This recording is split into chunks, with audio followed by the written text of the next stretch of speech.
우리 함께 하나님의 말씀 보겠습니다. 오늘 우리에게 주시는 말씀은 신약 성경 사도행전 18장 12절부터 17절까지 말씀입니다. 함께 찾으셔서 저와 여러분이 한 절씩 교독하겠습니다. 갈리오가 아가야 총독되었을 때에 유대인이 일제히 일어나 바울을 대적하여 법정으로 데리고 가서 말하되 이 사람이 율법을 어기면서 하나님을 경외하라고 사람들을 권한다 하거늘 바울이 입을 열고자 할 때에 갈리오가 유대인들에게 이르되 너희 유대인들아 만일 이것이 무슨 부정한 일이나 불량한 행동이었으면 내가 너희 말을 들어주는 것이 옳거니와 만일 문제가 언어와 명칭과 너희 법에 관한 것이면 너희가 스스로 처리하라. 나는 이러한 일에 재판장 되기를 원하지 아니하노라 하고 그들을 법정에서 쫓아내니 모든 사람이 회당장 소스데네를 잡아 법정 앞에서 때리되 갈리오가 이 일을 상관하지 아니하니라. 아멘. 사랑하는 여러분, 우리가 살다 보면 우리 인생에는 고통과 아픔이 늘 있습니다. 아픔이 없는 인생이 없고 고통 없는 인생은 하나도 없습니다. 그런데 여기에 우리를 핍박하는 사람이 있게 되면 이거 참 힘듭니다. 여러분 어떻습니까? 오늘 여러분들을 조금 건드리고 못살게 굴고 어렵게 하는 사람이 혹시 없습니까? 웃으시는 분들은 있는 겁니까? 여러분, 예수님 믿는다는 게 너무나 자랑스럽고 감사한 일이지만 때로는 참 불편해요. 화낼 때 불편하고, 그리고 무엇인가를 독촉할 때 불편하고, 또 때로는 옳은 일을 하다가 조금 억울한, 누명을 쓰거나 억울한 일이 있을 때에도 참 불편합니다. 또 예수 믿는 것 때문에 손해봐야 될 때도 많고요.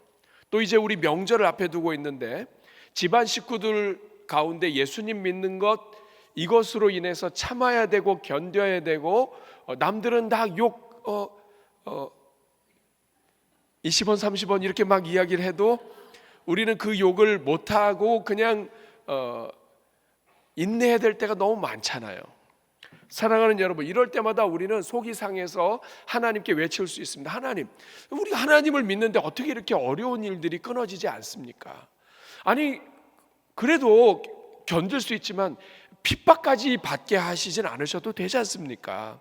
왜 하나님 우리 성도들을 이렇게 핍박을 받게 하십니까? 이 땅을 살면서 이 기독교인으로 살아가는데 이 사회 속에서 왜 어려운 일들이 끊이지 않습니까? 이런 질문을 우리가 할 수 있습니다. 오늘 우리가 읽은 이 본문, 사도행전 18장의 본문에 사도 바울도 그랬습니다. 우리는 이미 이 사도행전을 묵상하면서 사도 바울이 얼마나 많은 핍박을 당했는지 알고 있습니다. 그런데 오늘 여러분, 오늘 본문은 이제까지 경험하지 않았던 새로운 핍박이 기다리고 있었습니다. 그것이 뭐냐 하면 오늘 12절 말씀을 보니까 갈리오가 아가야에 총독되었을 때에 유대인이 일제히 일어나 바울을 대적하여 법정으로 데리고 가는 일이 생긴 겁니다. 아니, 그냥 핍박하고 때리는 건 참을 수 있어요. 그런데 법적으로 데려가게 되면 이거는 쉬운 문제가 아니에요. 여러분, 유대인들이 이 갈리오가 아가야 총독 되었을 때 이런 일을 벌이게 됩니다. 여러분, 갈리오가 누군지 아십니까? 갈리오의 본명은 루키우스 유니우스 갈리오 안나이아누스 입니다. 이 사람은 사실 유명한 사람이에요. 네로 황제의 선생이었던, 그리고 철학자였던 세네카라고 하는 사람의 형이에요. 그러니까 집안 자체가 귀족 집안이고 유명한 집안이고, 또 사도행전과 역사가 연결되는 시점이기도 하죠. 그런데 이 유대인들이 갈리오가 총독이 되자마자 이런 일을 벌였습니다. 왜 그랬을까요? 여기에는 이유가 있습니다. 어느 지도자든지 처음에 부임하게 되면 자기의 리더십을 확실하게 하고 싶어요. 그리고 자기 자리를 견고하게 하면서 무엇인가를 의욕적으로 일을 하게 되죠. 자기 권위를 세우고 내가 이런 사람이야 하는 것을 보여주기 원한단 말입니다. 근데 유대인들이 이걸 알았던 거예요. 그래서 갈리오가 아가야 지역, 로마의 그리스의 남쪽 지역 전체의 총독이 되었을 때 유대인들이 갈리오에게 직접 가서 초창기에 아예 그냥 승부를 본 겁니다. 사도 바울을 고소하고 이것으로 인해서 복음 전하는 것 자체를 법으로 막기 위해서 시도한 거예요. 사랑하는 여러분, 사실 유대인들은 지금 굉장한 위기 가운데 있어요. 왜냐하면 고린도에 있는 회당장 그리스보가 예수님을 믿어버렸어요. 유대인의 지도자 중에 유력한 사람이 회당장인데, 회당장이 예수님을 믿어버리니까 이제는 가만히 있으면 안 되겠거든요. 그래서 기회를 보다가 이 총독이 되었을 때 그냥 달려들어서 이 모든 일을 진행하려고 한 것입니다. 그래서 이 갈리오 총독 때 나선 거예요. 사랑하는 여러분, 이제 어떤 일이 펼쳐질까요? 결론부터 말씀드리면 하나님께서 이 모든 일들을 이끌어 가십니다. 그리고 오히려 이 법정으로 고소당한 이 사건이 오히려 하나님의 복음의 능력의 문이 되게 하십니다. 사랑하는 여러분, 저는 오늘 이 본문을 통해서 이제 명절을 앞에 두고 또 우리 일가 친척들 만나야 하고 또 그 중에는 핍박하는 사람들도 만나야 하는 우리 성도님들과 함께 오늘 이 본문을 통해서 우리 인생을 살다 보면 핍박이 있고 아픔이 있고 어려움이 있지만 그 모든 핍박 속에서도 반드시 왜 인내해야만 하는가? 왜 성도는 하나님을 믿고 기다려야만 하는가? 조금만 더 기다려야 하는가 하는 것을 오늘 여러분들과 함께 나누려고 합니다. 세 가지 이유가 있습니다. 오늘 이 세 가지 이유를 살펴보면서 하나님이 우리에게 주시는 음성을 듣고자 합니다.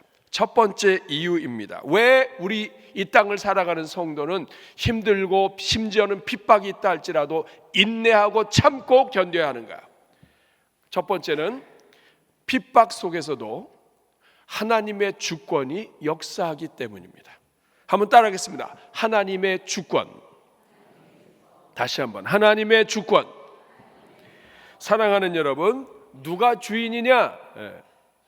우리가 볼 때에는 핍박하는 사람들이 모든 것을 주장하고 주인처럼 보이지만 아니다 이겁니다. 그 사람들은 조연일 뿐이다. 누가 주인이냐? 하나님이 주인이고 하나님이 주권을 가지시고 있다 하는 말씀입니다. 오늘 12절 13절 말씀을 보면 갈리오가 아가야 총독 되었을 때 유대인이 일제히 바울을 대적했다. 이것은 아주 벌떼처럼 일어나서 바울을 아주 그냥 붙잡고 강권적으로 법정으로 데려갔다는 뜻입니다. 가서 무엇을 했습니까? 13절에 보니까 말하되 이 사람이 율법을 어기면서 하나님을 경외하라고 사람들을 권한다 하고서 이 갈리오 앞에서 고소를 했습니다. 사랑하는 여러분, 이 사회법으로 가는 거 이거 참 쉽지 않은 일이에요. 이 사회법으로 가게 되면 이 사회법 속에서 정말 이 마음의 부담이 있을 뿐만 아니라 비용과 여러 가지가 다 있습니다. 여러분들도 혹시 이 자리에 어떤 사회법과 연관되어서 참 골치 아프고 고난 중에 있다면 하나님의 위로가 함께 하시기를 바랍니다. 근데 여러분, 이들의 의도는 분명하죠. 총독 앞으로 데리고 가서 바울을 죽이려는 거예요. 바울이 불법자가 되게 만들어서 앞으로 법적으로 움직이지 못하게 하려고 한 거예요. 그러나 여러분, 어떤 일이 일어납니까? 하나님께서 그 위에 계셨다는 거예요. 우리가 볼 때는 유대인들이 수가 많아서 폭력적이고, 그리고 유대인들이 세상의 정권과 힘을 가진, 권세를 가진 갈리오에게 갔기 때문에 갈리오가 모든 것을 주관하는 것처럼 보이는데, 오늘 본문은 갈리오 위에 하나님이 계시다는 것을 알려줍니다. 갈리오가 무슨 말 하는지가 하나님께 달려있다. 하나님이 역사의 주인 되신다. 사랑하는 여러분, 성경은 우리 인생을 사는 데 있어서 세계 역사의 주인이 하나님이시라는 것을 계속해서 알려주십니다. 오늘 사건도 그 중에 하나일 뿐이에요. 구약 성경의 에스더를 보면 아하수에로 왕이 하만이라고 하는 신하의 이야기를 듣고 지금 이 하만이 이스라엘 유대인들을 전체를 다 죽이려고 하는 역사를 펼치게 됩니다. 하만이 이제 모든 것을 준비해 놓고 이제 날만 밝으면 왕 앞에 가서 자기의 모든 계획을 다 이루려고 하는데 그날 밤에 왕이 잠이 안 와요. 잠이 안 와. 여러분 혹시 여러분 요새 잠이 잘 안 오신다면 그거 뭐 하나님이 여러분에게 뭔가 하실 수도 있는 기회라는 걸 생각하시기 바랍니다. 잠이 계속 안 온다. 그럼 계속 기회가 있을 수 있어요. 잠이 안 왔어요. 그리고 왕이 뭘 할까 하다가 너무 잠이 안 오니까 신하를 불러가지고 과거의 역사 기록을 갖고 오라고 얘기합니다. 그리고 그 역사의 기록을 갖고 오게 해서 하필이면 책을 열었는데 간신들을 고발해서 그 모든 역모를 중단시킨 모르드게의 이야기를 보게 하십니다. 이 하만이라고 하는 대적자는 모르드게를 죽이려고 하는데 하나님께서는 그 간밤에 역사하셔서 왕이 모르드게를 상조해야 되겠다고 하는 생각을 하게 하십니다. 게임이 끝나는 거예요. 사랑하는 여러분, 오늘 우리에게도 질문하십니다. 여러분 누가 주인이세요? 여러분의 자녀의 누가 주인입니까? 여러분 집안의 주인이 누굽니까?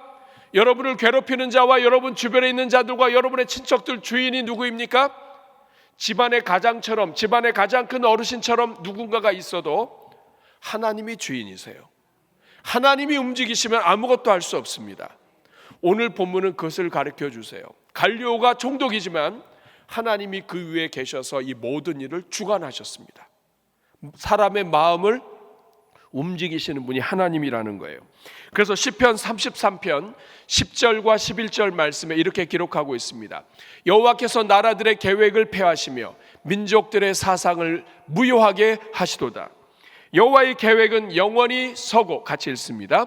그의 생각은 대대에 이르리로다. 여호와의 계획이 영원히 서고 여호와의 하나님의 생각이 대대에 모든 사람들에게, 모든 지도자들 위에 이르리로다.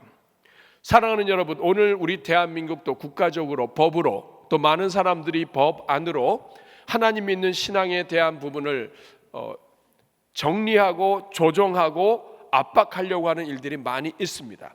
그건 여러분 기억하셔야 됩니다. 하나님이 주인이십니다. 그리고 하나님이 다스리십니다. 우리가 할 일은 그 하나님을 믿고 하나님을 의지하는 것입니다. 핍박이 있을 때, 어려움이 있을 때 누가 주인인가를 다시 한번 생각해 보십시오. 여러분, 아무리 주인 행세를 해도 살아있는 동안만 하는 거예요. 자리에 있는 동안만 하는 거예요. 그 자리 떠나면 못합니다. 이 땅에는 어떤 인간도 잠깐 있다 가는 거예요. 그러나 하나님은 영원히 계십니다. 영원하신 하나님이 주인이신 거예요. 성도 여러분, 오늘 우리가 당하는 어떤 억울한 상황도 하나님의 손 안에 있다는 걸 믿으시기를 바랍니다. 어떤 핍박도 하나님을 막을 수 없습니다. 그렇기에 성도는 우연히 억울함 속에 있지 않습니다. 이 세상에 우연한 억울함은 하나도 없습니다.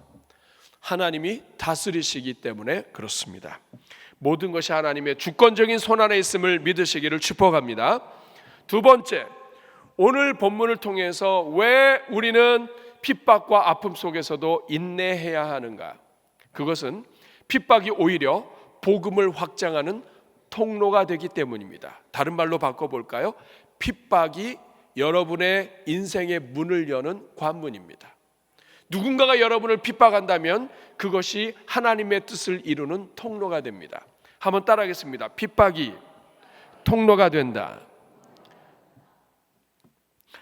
여러분, 오늘 본문을 보니까 이 유대인들이 고소를 합니다. 유대인들이 고소를 해요. 자, 그러면 유대인들이 고소할 때 어떻게 해야 될까요? 오늘 14절 보니까 자, 유대인들이 고소를 했습니다. 그러니까 이제 바울이 입을 열려고 했습니다. 여러분, 누군가가 고소를 할 때 이거를 대변을 하고 증언을 하고 변론을 해야 돼요.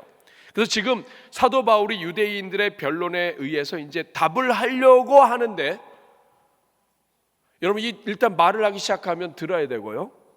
일단 말을 하면 듣는 사람이 어떤 사람이냐, 어떤 태도로 듣느냐, 어떤 편견을 가지고 있느냐에 따라서 좀 좋게 생각했다가도 들을 때 기분이 나쁘거나 이런 일이 생기게 되면 결정에 영향을 줘요.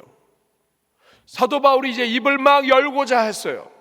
그런데 여러분 하나님이 어떻게 하셨느냐 하면 사도 바울의 입이 열리지 않도록 막아버리셨어요. 어떻게 했습니까? 바울이 입을 열고자 할 때에 갈리오가 유대인들에게 이르되, 자, 이 상황을 한번 설명해 볼까요? 자, 바울이 섰습니다. 그래서 바울이 이렇게 한 거예요. 제가 이렇게 하려고 할 때 갈리오가 입을 막은 거예요.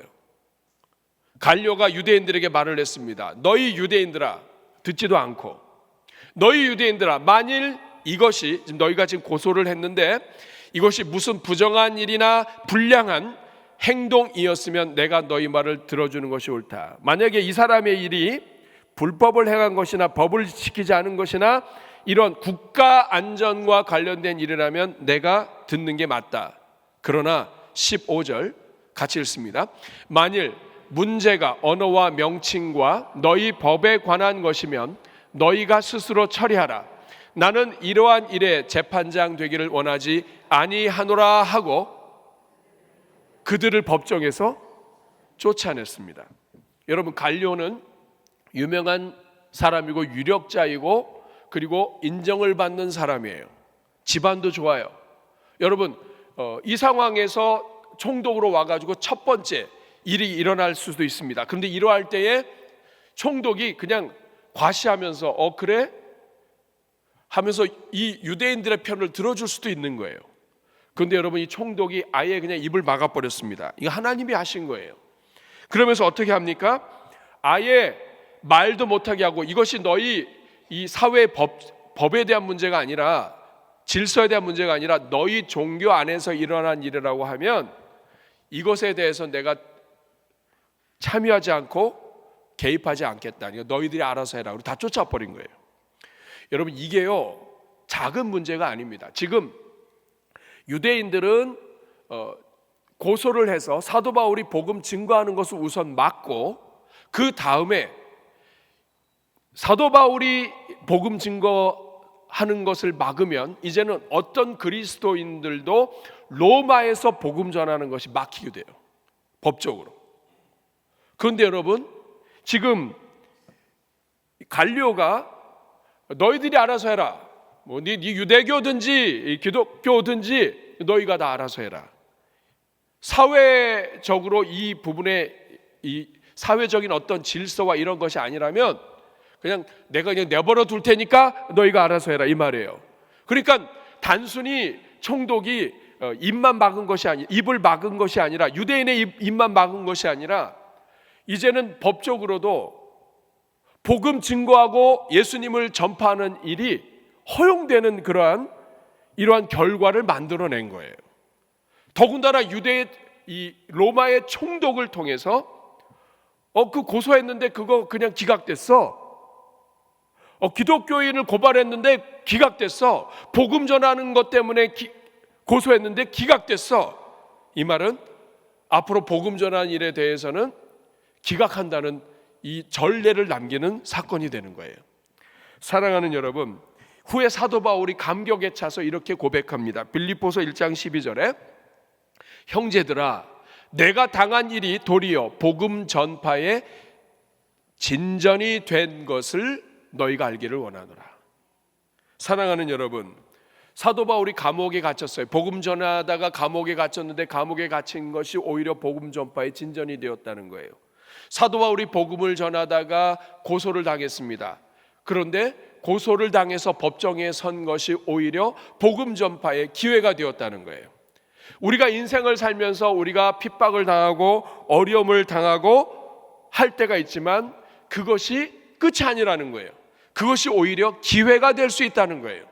사랑하는 여러분, 고난은 고난으로 끝나지 않습니다. 성도가 당하는 고난은 반드시 하나님께서 그 담을 여는 길이 됩니다. 요셉이 형들에게 팔려서 고난당합니다. 여러분, 이건 정말 끔찍한 일이죠. 배신감과 심지어는 노예로 팔렸습니다. 그런데 그것이 하나님의 역사를 이끌어가는 문이 돼요.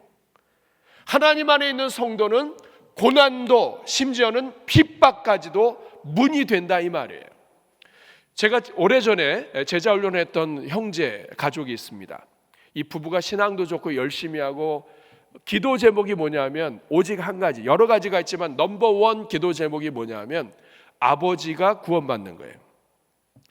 훈련 받을 때도 계속 아버지 구원받는 거, 훈련 끝난 후에도 계속해서 아버지 구원받는 거, 심지어는 제가 한국에 왔는데도 불구하고 계속 기도 제목이 아버지 구원받는 거예요.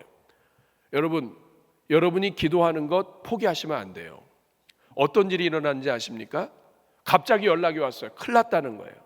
아버지가 중한 병으로 생명이 위독하게 되셔서 병원에 입원하시게 됐다는 거예요.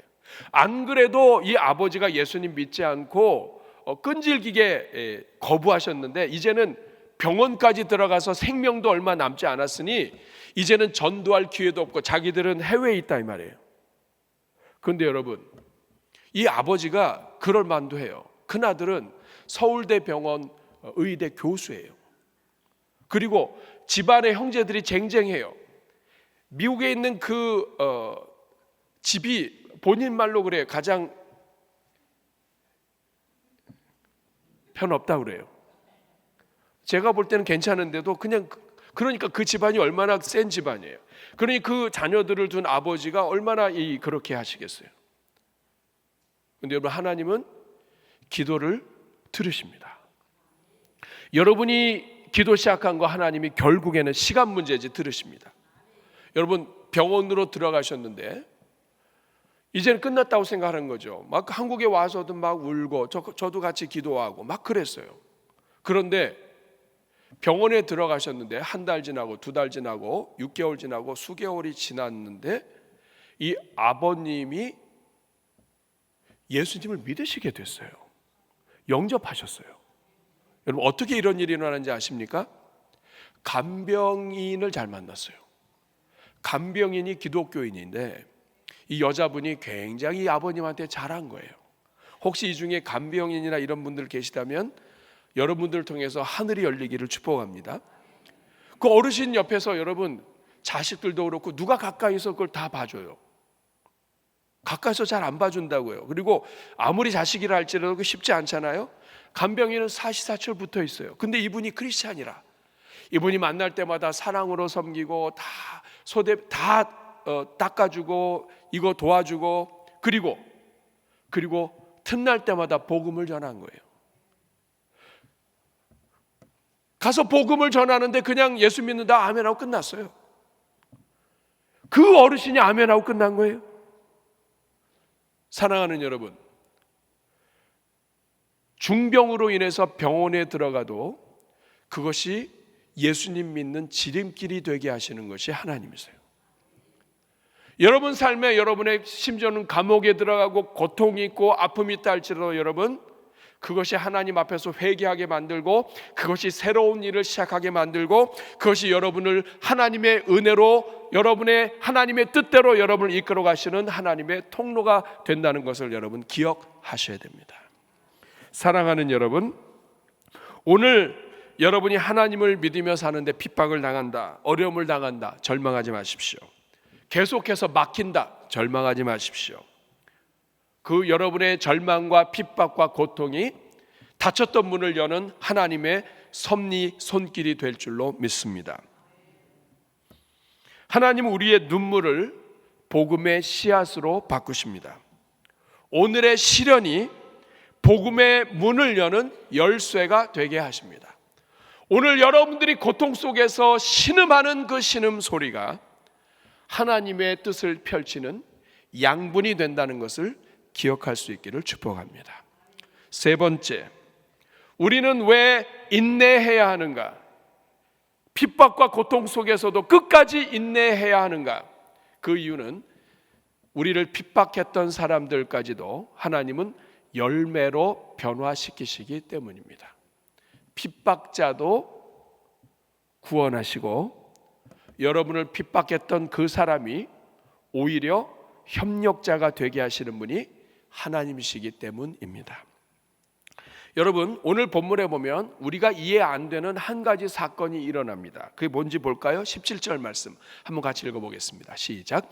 모든 사람이 회당장 소스데네를 잡아 법정 앞에서 때리되 갈리오가 이 일을 상관하지 아니하니라. 여러분, 여기서 모든 사람이 누굴까요?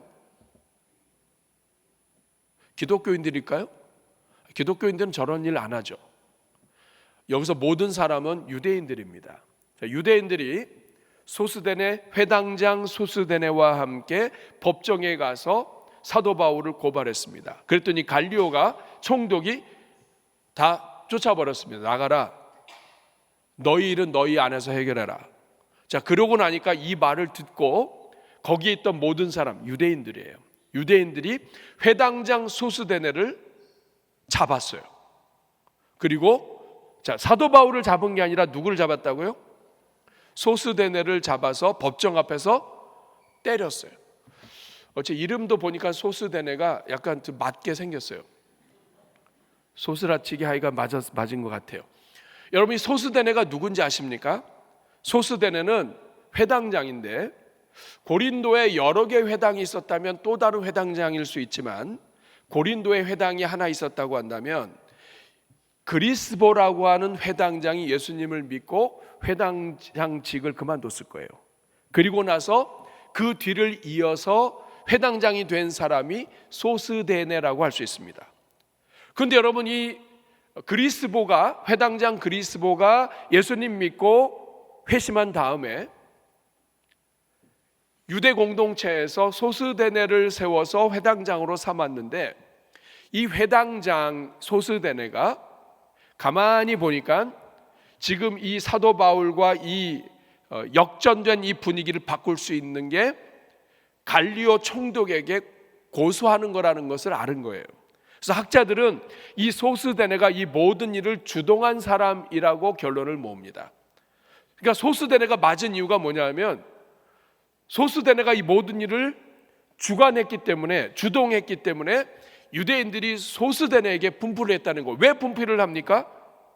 자기 유대인들을 위해서 일을 했는데 왜 분풀이를 했을까요? 그 이유는 그냥 내버려 뒀으면 사도 바울만 계속 괴롭히면 되는데 사도 바울 그냥 내버려 두고 있었으면 그냥 법적으로 그냥 누가 하든 말하든 상관없이 사도 바울만 때리면 되는데 괜히 일을 만들어 가지고 갈리오 앞에서 고소했다가 갈리오가 다 쫓아버리고 나는 상관하지 않겠다 하면서 이제는 복음을 전하고 기독교를 전하는 것이 로마에서 불법이 되지 않도록 허용하는 것처럼 돼버렸기 때문이에요.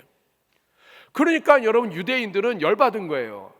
아니, 그냥 가만 내버려뒀으면 괜찮을 걸 괜히 우리를 충동해가지고 고소하게 했다가 결국엔 사도 바울만 좋게 만든 게 아니라 기독교인들이 복음 전하고 로마에서 활동하고 복음 전하는 모든 일에 대해서 법적으로 하자가 없게 만들어버린 거예요. 그러니까 유대인들이 열받아서 소스데네를 때린 거예요. 사랑하는 여러분, 이 소스데네가 맞을 때 어땠을까요? 물론 자업자득입니다. 잘못한 거죠. 아니, 어떻게 사도 바울을 감히 고발해요? 사도 바울 고발하면 맞습니다, 여러분. 그런데 이 사도 바울을 고발하면서 이 모든 일을 주관해서 그에 대한 대가를 치렀어요. 그런데 아마 속은 굉장히 상했을 거예요. 여러분 생각해 보세요. 자기가 누굴 위해서 한 거예요? 유대인들 공동체를 위해서 한 거예요. 사도 바울 죽이겠다 이거예요. 법적으로 잡아놓겠다 이거예요. 그런데 어떤 일이 일어났습니까? 아니, 일을 하다 보면 잘못될 수도 있는데 유대인들, 자기 동족들이 자기를 때린 거예요. 여러분, 회당장은 나이가 지긋하지 않으면 회당장이 안 돼요. 유대인들 공동체의 어른이에요, 어른. 그리고 이 어른이 사회적인 명예와 체면이 있는데 이 명예와 체면을 무시하고 법정에서 많은 사람들 앞에서 유대인들이 소스데네를 때려버렸어요. 이건 굉장한 치욕입니다. 아니, 내가 유대인들을 위해서 이렇게, 동족을 위해서 이렇게 했는데 나를 때려? 아마 그날 밤 잠을 못 잤을 거예요. 속상해서 배신감과 동족들을 통한 그 여러 가지 감정이 교차했을 거예요. 여러분, 소스데네가 이후에 어떻게 됐을까요? 이렇게 열받아서 맞고 그리고 이 소스대네 나중에 어떻게 됐을 것 같아요, 여러분? 하나님이 이 소스대네 어떻게 하셨을까요?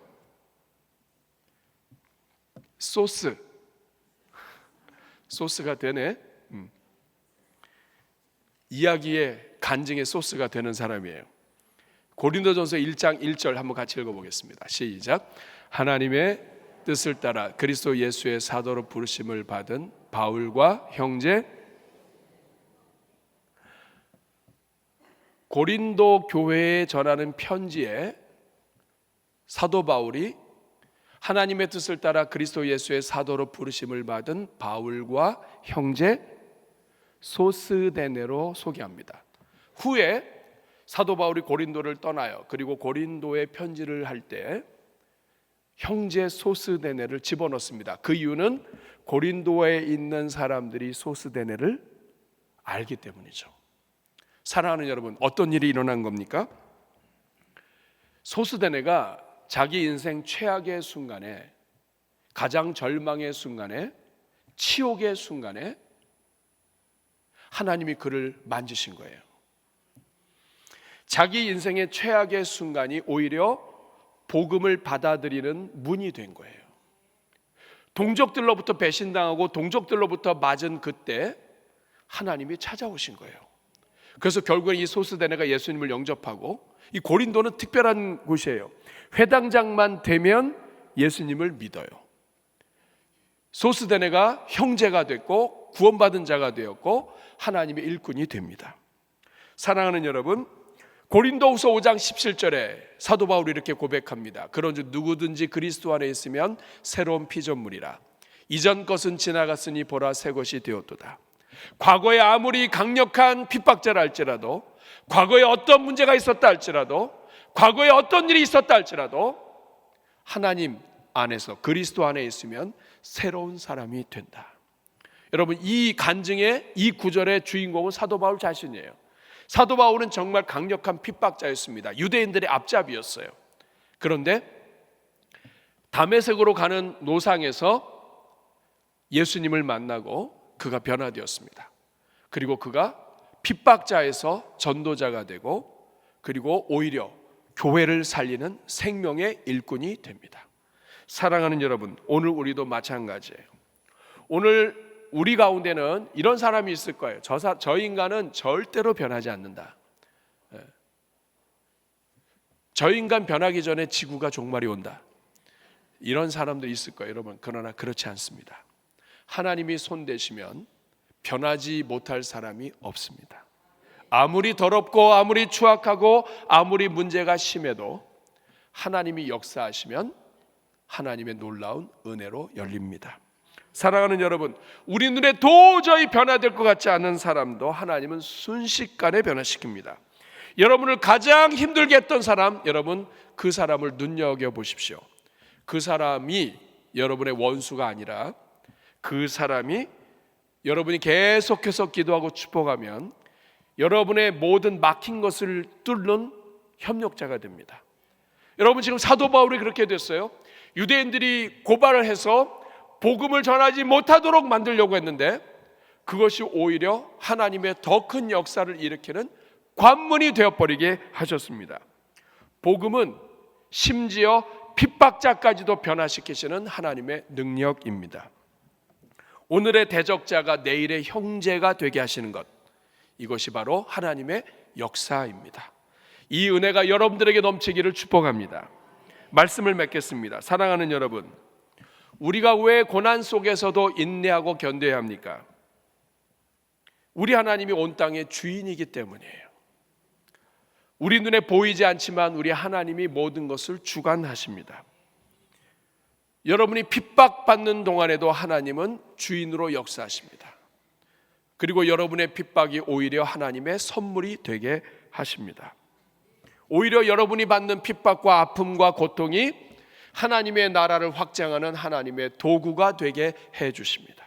심지어는 여러분이 육체의 질병 가운데 있다 할지라도 그 육체의 질병이 하나님의 은혜를 만나는 통로가 되게 해 주십니다. 그리고 우리 하나님은 핍박했던 사람들까지도 생명의 열매로 변화시키시는 사랑의 하나님이십니다. 이시기 때문입니다. 사랑합니다. 역사를 통해서 증언합니다. 핍박이 교회를 무너뜨린 적은 한 번도 없습니다.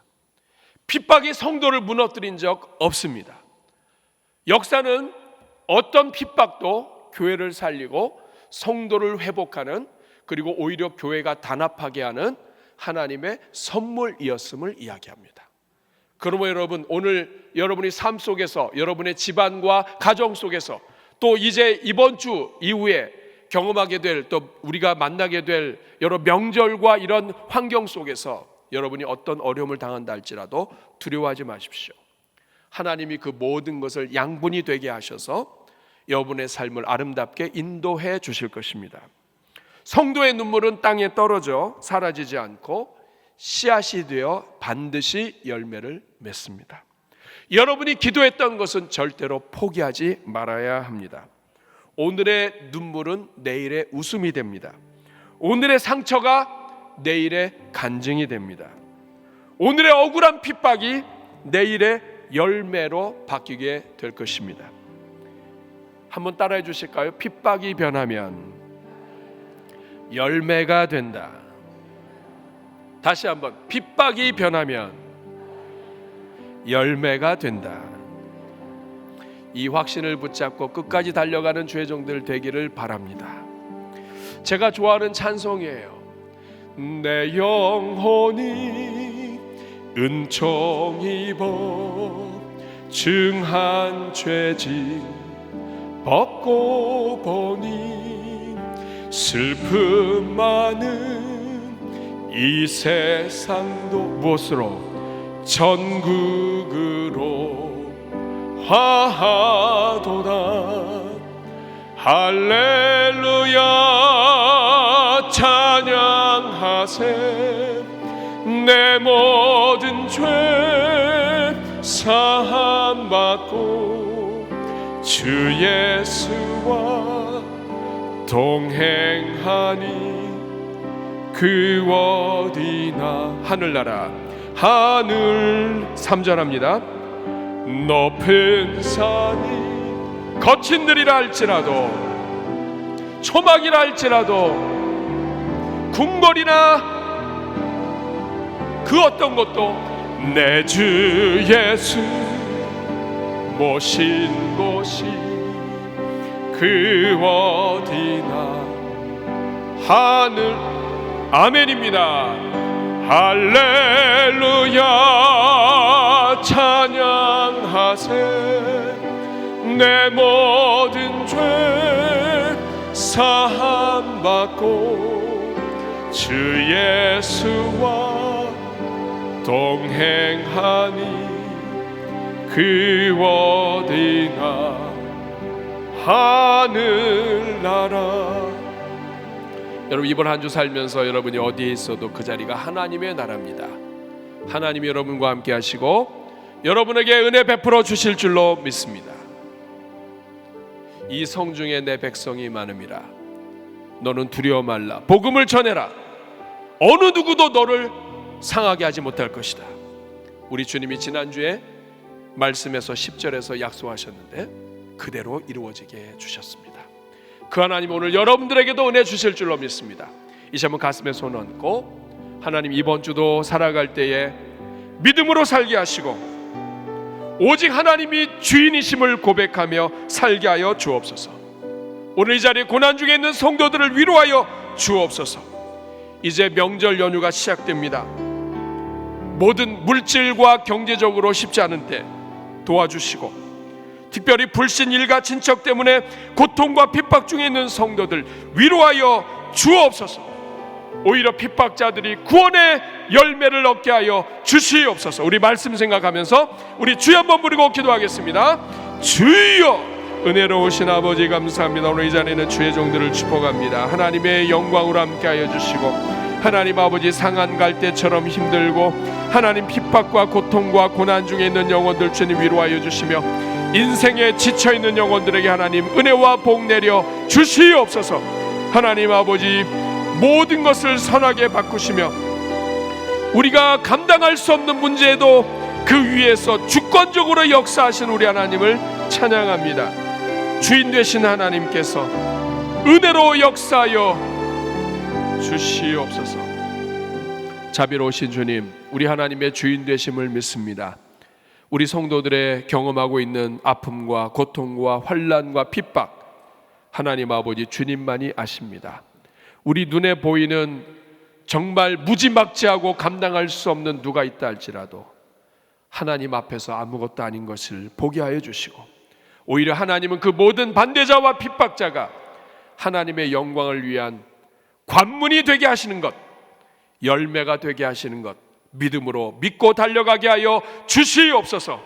이번 한 주도 우리 모든 성도들의 삶 가운데 역사하시는 예수 그리스도의 이름으로 축복하며 기도하옵나이다. 아멘.